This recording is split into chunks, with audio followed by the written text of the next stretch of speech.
when you go into the writing process in the writing room, I believe around about May time each year, how do you go from all those ideas and actually rack them up into a series of episodes? That's all you guys. Coffee, mostly. I'm mostly in a hot tub, so swigging Dom Perignon. I'm like, what have you? I don't hear typing.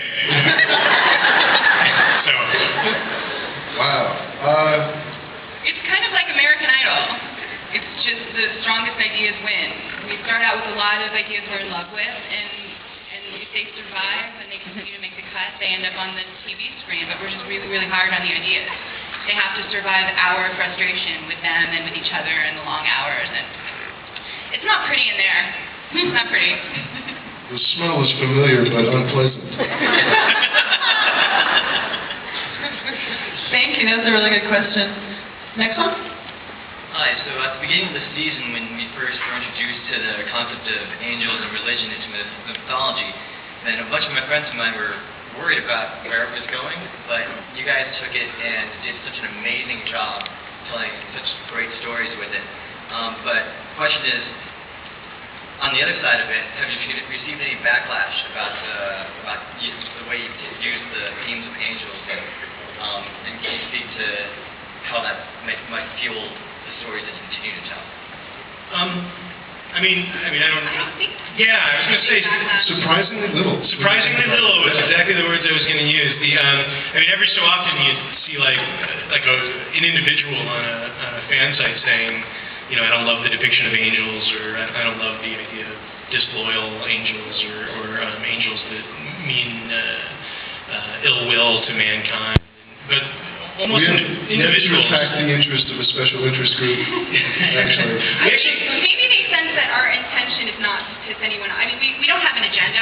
We don't have an agenda to criticize any one religion. We don't have an agenda to push any one religion.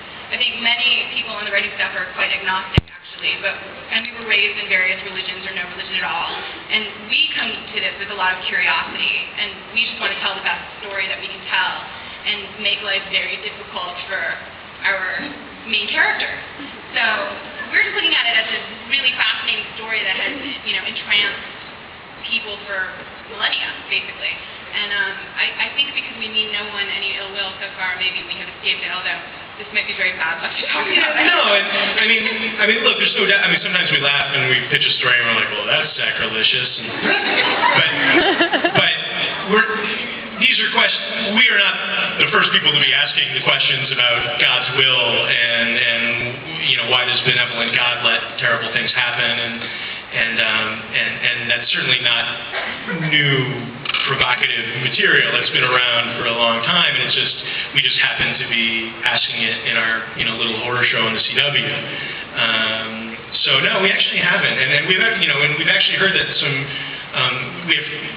Again, all anecdotally, but like one of our writers, his father is good friends with a priest, and this particular priest loves the show, and it's just really, because you can count on one hand the amount of television shows that head-on talk about Book of Revelation, and I think they're just really interested that there's even a show out there that's even dealing with some of this subject matter.